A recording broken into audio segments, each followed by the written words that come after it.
네, 오늘 시장을 주도하는 업종과 이슈에 대해서 심층 분석해보는 마켓 로드맵 시간으로 넘어가 보도록 하겠습니다. 골드스타 넷셋의 박철민 이사 연결되어 있습니다. 안녕하세요. 네, 안녕하세요. 네, 오늘은 방산주에 대한 투자 전략 면밀하게 살펴보도록 할 텐데요. K방산이 해외 시장 공략에 나섰습니다. 또 특히나 폴란드와 19조 원이 넘는 수출 계약에 임박을 하면서 관련주에 대한 기대감 모아지고 있는데요. 폴란드향 방산 수출의 업무 협약의 자세한 내용과 관련주의 흐름들도 살펴봐 주시죠. 예, 폴란드 정부가 오는 27일 국산 전차 K2, 국산 경공격기 FA-50, 국산 K9 자주포 등 최소 19조 원에 달하는 방위산업 분야 수출 업무 협약 MOU에 체결이 됩니다. 그동안 방산 등 분야에서 교류가 거의 없었는데 폴란드 같은 경우에 이번 폴란드와 정부와 방산 수출 업무 협약은 상당히 국가 차원에서 좀 호재라 볼 수 있고요. 절충 교역이 없는 그런 폴란드의 어떤 특성상 이번 MOU긴 합니다만 구속력이 없는 MOU긴 합니다만 사실상 거의 계약 체결로 봐도 무방하다 이렇게 좀 볼 수 있겠습니다. 구체적으로 살펴보면은 이제 종목별로 현대 로템은 폴란드 국방부와 2024년까지 K2 180대를 공급하기로 했고 수출 규모는 총 3조 원 이상입니다. 또 2030년까지 폴란드 정부가 K2를 400여 대 추가 구매하기로 하면서 해당 계약 규모만 8조 원 이상으로 추산이 돼 대략적으로 잡아도 계약 규모가 총 한 11조 원 정도 될 것으로 이제 파악이 되고요. 한국항공우주는 오는 9월 최종 계약 체결 목표로 3조 4천억 원 규모의 계약 체결에 나서며 좀 계약을 좀 더 확고히 하기 위해서 올해 한국 국군에 이제 공급될 경공격기 TA-50 20대 중 8대를 좀 개조해가지고 먼저 폴란드에 공급하기로 이제 했다고 전해지고요. 또 기타 하나 디펜스의 K9 자주포도 4조에서 이제 5조 원대 규모로 계약이 체결될 예정이며 이들 3사의 계약 규모만 합쳐도 최소 거의 한 18조 5천억에서 19조대 중반 정도까지 가는 것으로 이렇게 추산이 됩니다. 각 방산기업들 관계자들은 폴란드 현지에서 지금 계약 체결을 위한 마무리 작업 준비 중으로 알고 있고요. 전체적으로 방산 관련주들 보면은 금일 꼭 이런 어떤 상승세를 타는 건 아닌데 단기간에 이게 테마성 급등을 좀 했다 이렇게 보기보다는 전체적으로 몇 개월 단위 또는 1년 단위 이렇게 봤을 때 큰 흐름에서 전체적인 상승 흐름을 타고 있다. 지수 하락기 대비 좀 상승 흐름을 타고 있다. 이렇게 말씀드릴 수 있겠습니다. 네, 이 폴란드 정부와 최소 19조 원 규모의 MOU 체결은 국가 차원에서 호재다라고 말씀을 해주셨습니다. 또한 MOU지만 실질 체결 가능성이 높아서 좋은 징조라고 말해주셨는데요. 단기적으로 끝날 게 아니라 장기적으로 봐야 하는 것 같습니다. 또한 윤 대통령이죠. 이 윤 대통령이 이날 초에 나토 정상회의 참석을 통해서 방산세 일지에 총력을 다하는 모습 보여줬습니다. 이에 한국이 방산 대국으로 자리매김할 수 있을지 귀추가 주목되는데요. 향후 업계 전망 계속해서 밝다고 보십니까? 예. 그 방산 수출은 사실 기업에서만 진행할 수 있는 게 아니라 정부가 적극적으로 좀 서포트를 해줘야지 가능한 일입니다. 실제 윤석열 정부 국정 과제에서도 방산 기술이라든가 수출 확대에 대한 그런 내용들이 있는 걸로 알고 있고요. 또 이번 폴란드와의 수출 협상도 말씀하셨다시피 대통령실 국가안보실 고위 관계자가 직접 방산업체 경영진을 만나서 수출 가격과 어떤 물량에 대해서 논의한 것으로 전해져서 이렇게 좀 적극적인 어떤 정부 차원에서 지원이 좀 있었다고 볼 수 있습니다. 대통령실에서는 이제 윤석열 대통령의 그 나토라고 하죠. 북대서양 조약기구 나토 순방의 첫 성과로 폴란드의 그 방산 수출을 꼽았던 만큼 실제 폴란드와의 대규모 수출 계약에 그런 많은 진전이 있었던 것으로 알려져 있고요. 우리나라 국방력은 사실 손꼽히는 수준입니다. 다들 알 거예요. 그래서 육군이 특히 우리나라 같은 경우는 이제 북한과의 어떤 대치 상황이기 때문에 육군이 거의 주력 부대라고 할 수 있는데 그 육군 주력 부대 특성상 자주포 K9 전 세계적으로 유명하죠. K9에 이어 또 과거에 UAE의 이제 미사일 어떤 대공 미사일 방어하는 시스템 이제 천궁 수출 호재가 있었고 또 범국방으로 우주산업 파트를 또 볼 수 있는데 뭐 최근에 이제 누리호 발사 성공에 이어서 첫 국산 초음속 전투기 어제 KF-21 첫 비행 성공을 하였죠. 그래서 이런 것들이 이제 꾸준히 이제 올라오는 걸 봤을 때 앞으로 뭐 방산업 관련해서는 계속적으로 호재들이 나올 거라 보고 있고요. 기본적으로 기술력이 있는 대한민국으로서는 향후 방산업계가 뭐 효자 산업이 될 수 있지 않을까. 뭐 방산업이 이제 정부 주도를 밀 수밖에 없는 게 사실 똑같이 수출하더라도 방산업은 뭐 기본적으로 조단위잖아요. 우리가 뭐 물건 하나를 팔더라도 작은 물건 여러 개 파는 것보다 큰 거 하나 팔면은 그만큼 이제 남는 것도 많고 굉장히 또 여러 가지 연관된 것들이 많거든요. 근데 방산업은 이제 기본적으로 사이즈가 크다 보니까 정부 주도적으로 이제 밀 수밖에 없고 앞으로도 굉장한 어떤 효자 산업이 될 수 있지 않을까 이렇게 좀 긍정적으로 볼 수 있겠습니다. 네, 우리나라 이 방산 수준은 좀 세계적으로 좀 꼽히는 수준으로서 폴란드 방산 수출은 향후 이 방산업계의 효자 사업의 또 시초일 것이다라고 말씀을 해주셨네요. 특히 증권가에서는 방산주 중장기 관점으로 유효하다라는 측면을 내비치기도 했습니다. 이 중장기적인 관점에서 조정폭 크지 않을 것으로 내다보고 있었는데요. 경기 침체 우려 심화 속에서 방산 관련주들의 전망이 밝은 배경 무엇일까요?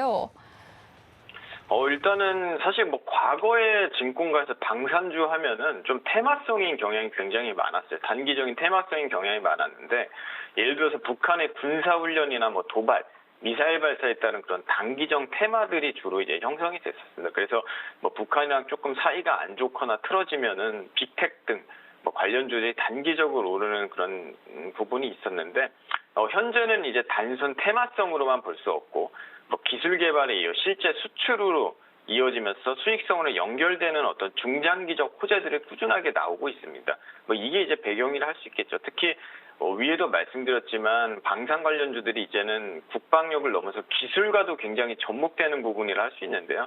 뭐 얼마 전에 쏘아올린 누리호도 뭐 크게 방산업의 일부분이라 볼 수 있고 그리고 통신이라던가 항공 등이 접목되기 때문에 뭐 기술 개발의 사실 정점이라고 거의 볼 수 있습니다.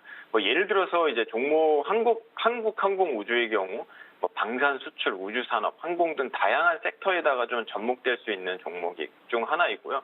뭐 휴니드 같은 경우에도 방산과 더불어 통신 기술에 대한 기술이 또 접목되고 이처럼 이제 전체적으로 양보다는 질적인 기술에 대한 이슈가 중요시 부각되는 좀 미래 산업 관점으로 볼 때 방산 관련주 전망은 전체적으로 좀 밝다고 볼 수 있겠습니다. 그러니까 다시 한번 말씀드리자면 무엇보다 한국은 이런 기술력들이 지금 계속적으로 뭐 세계 그 손가락 안에 꼽힐 만큼 세계 강국으로 이어져 있고 또 현재 글로벌적으로 뭐 전쟁이라든가 여러 가지 방산 섹터에 대한 수요들이 좀 증가하는 추이기 때문에 과거처럼 단기적인 게 아니라 중장기적으로 꾸준하게도 좀 관심을 둬야 되고 앞으로 좀 전망이 밝은 어떤 배경이다 이렇게 좀 말씀드릴 수 있겠습니다. 네, 앞으로 이 방산주가 계속해서 주목해봐야 될 이유와 배경에 대해서 이야기를 해주셨습니다. K방산의 연이은 호조 속에서 첫 국산 초음속 전투기가 시험 비행에 성공을 하는 모습 보였거든요. 한국형 전투기 개발을 선언한 지 21년 만에 이뤄낸 성과라고 합니다. 기존 5세대 전투기보다 뛰어난 효율성을 가진 것으로 풀이가 되는데 이번 성과에는 700여 개 중소협력업체가 힘을 보탰다고 하는데요. 현 시점에 주목해야 될 이 투자 전략 어떤 것이 있을까요? 뭐 지금까지 초음속 전투기를 개발한 국가 보면은 뭐 미국이라든가 러시아, 중국, 뭐 기타 이제 거의 7개국에 불과했는데 이제 우리나라가 여기에 이제 해당이 되는 거죠. 그만큼 국산 초음속 전투기 KF-21 비행 성공은 뭐 국가 경쟁력 측면에서도 그렇고 앞으로 또 우리 주식시장에서도 상당한 영향을 주는 부분이라 뭐 이렇게 좀 볼 수 있겠습니다. KF-21은 사실 뭐 아까 그 질문에 뭐 효율성을 가졌다 이렇게 전해졌는데 진짜 이게 기술이나 이런 것들이 거의 미국의 뭐 F-22이 뭐 거의 5세대 전투기 근접한 그런 전투기로 이제 분류가 되는데 이게 이제 안에 들어가는 여러 가지 뭐 기술이나 레이더 같은 게 미국도 기술 이전을 좀 거부할 만큼 굉장히 좀 중요한 어떤 기술력이었는데 이런 것들도 자체 개발하는 등 핵심 장비의 국산화율이 거의 한 90% 가까이 이룬다 볼 수 있습니다. 한국 항공우주 외에 뭐 하나시스템, LIG 넥슨 등 관련주들 당연히 부각될 수밖에 없고요. KF-21은 뭐 5세대 전투기보다 가격과 유지 보수 비용이 또 저렴하기 때문에 아까 뭐 효율적인 부분이 또 이렇게 해당이 되는 거고, 그렇기 때문에 실제로 향후 수출 시장에서도 좀 화두가 되면서 실제 수익으로 좀 연결이 계속적으로 좀 되지 않을까 이렇게 좀 보고 있습니다. 그러니까 지금 말씀드린 뭐 종목들도 상당히 좋고, 또 어떤 방산 관련주들인 앞으로 계속 이제 꾸준하고 성장과 긍정적으로 보고 있고요. 다만 이제 특히 그 단순 대북 관련 이슈만 있을 때만 테마로 떠오르는 주식보다도 수익성과 좀 기술력이 꾸준하게 오르는 종목들 위주의 공략을 한다면은 이제 방산이 경기 방어적 성격과 민감적 성격을 동시에 가지고 있거든요. 그렇다 보니까 좀 안정적인 경기 사이클과 상관없이 좀 안정적인 수익 실현도 가능할 거다 저는 보고 있습니다. 그래서 무조건 뭐 방산 하나만 보기보다는 그 기업이 뭐 아까 말한 뭐 통신이라던가 또는 뭐 미사일이라던가 방어체계, 항공 우주 이런 것들이 복합적으로 이렇게 접목돼 있는 종목들이 많기 때문에 그런 어떤 종목들을 찾아가지고 공략을 한다면은 굉장히 좀 안정적인 수익 실현 가능하리라 이렇게 보고 있습니다. 이런 투자 전략 드리도록 하겠습니다. 네, 방산 관련주에 대한 투자 전략 밝혀주셨는데요. 수익성과 기술력이 꾸준히 오를 수 있는 기업을 선정해야 된다라고 이야기를 해주셨습니다. 그런가 하면 한미 국방산 호조 달협정 체결 논의를 앞두고 기대감이 높아지는 분위기입니다. 윤석열 정부는 항공우주청의 신설 계획도 발표했는데요. 현재 중동과 동남아에 치우친 K방산 수출이 향후 비약적인 성장을 이뤄가게 될지 투자 전략 전해주시죠. 예, 뭐 방산 분야의 자유무역 협정이라고 뭐 할 수 있는데, 우리가 뭐 미국과의 자유무역 협정하면은 미국산 소고기라던가 뭐 반도체라던가 뭐 여러 가지 그 물건들이 있는데, 그 중에서도 이제 방산 분야 같은 경우에 좀 각국끼리 좀 어떻게 자유적으로 이게 무역하는 걸 꺼려하는 게 있어요. 왜냐하면은 굉장히 어떤 국가의 기술력이라던가 안보에 직결되기 때문에 좀 이런 걸 꺼려하는 부분이 있는데, 이제 이런 미국 같은 국방 최선진국에서 안보 문제가 있기 때문에 원래 우방국이라고 해서 잘 진행을 하지 않습니다. 그런데 이러한 어떤 체결 논의가 나올 수 있다는 것 자체가 한국 방산 기술에 상당수 올라섰다는 의미겠죠. 그러니까 최근 이제 글로벌적으로 방산업에 대한 관심이 실제 많습니다. 왜냐하면 지금 진짜 전쟁 중이기도 하잖아요. 그리고 뭐 개인적인 생각에는 또 이제 투자 전략적으로도 봤을 때 뭐 지금 당장은 아니겠지만 또 미국 입장에서 이제 중국과 러시아를 견제할 수 있는 대한민국이 굉장히 우방국으로서 또 더 중요할 수밖에 없거든요. 그래서 어느 정도 이제 국방에 대한 그런 어드밴티지를 줄 수 있는 부분이고요. 향후 뭐 원자로에 대한 좀 규제가 완화되면서 이제 원자로 항공모함 같이 큰 배들은 뭐 기름을 써서 가는 게 아니라 이제 그 원자력 발전소의 이제 작은 어떤 원자로를 이용해 가지고 이걸 에너지로 다 삼아서 이제 그 항공모함을 돌리거든요. 근데 미국도 선진국은 그런 항공모함의 원자로를 접목시켜 가지고 상당한 뭐 에너지를 아낄 수 있는데, 우리나라는 글로벌 규제 때문에 이런 기술은 있는데 좀 그게 불가능한 실정입니다. 근데 이런 것들이 해제가 되면은 뭐 대형 군함이라던가 산업 현장에 대한 뭐 원자로 기술 접목이 돼서 관련주들도 좀 부각이 될 수 있다 보고요. 그렇기 때문에 이제 방산 관련된 이슈들은 계속적으로 체크를 하면서, 예를 들어서 미국과 자유무역 협정을 할 때 어떤 부분이 협정을 하고 뭐 통신이냐 이게 항공이냐 뭐 이런 부분에 대해서 좀 체크를 할 필요가 있고요. 그리고 계속적으로 이제 말씀드리지만 기술력이 보유하고 있고 방산을 넘어서 다양한 통신이라던가 뭐 이런 산업 섹터와 연관된 그런 종목들, 뭐 대표적으로 LIG 넥스원 같은 종목들이 있겠죠. 이런 종목들을 좀 잘 찾아가지고 진행을 한다면은 굉장히 좀 성장성과 안정성을 동시에 잡을 수 있는 그런 어떤 중요한 투자 포인트가 되지 않을까 이렇게 좀 말씀을 드리도록 하겠습니다. 네, 이 한국과 미국의 방산 분야 체결 논의 자체가 이미 우리나라의 기술력을 입증한 부분이다라고 말씀을 해주셨습니다. 긍정적인 전망 내다봐 주셨는데요. 앞서 방산 관련주에 대한 투자 전략 이야기를 해주셨지만 조금 더 세밀한 탑픽 종목과 함께 투자 전략 알려주신다면요.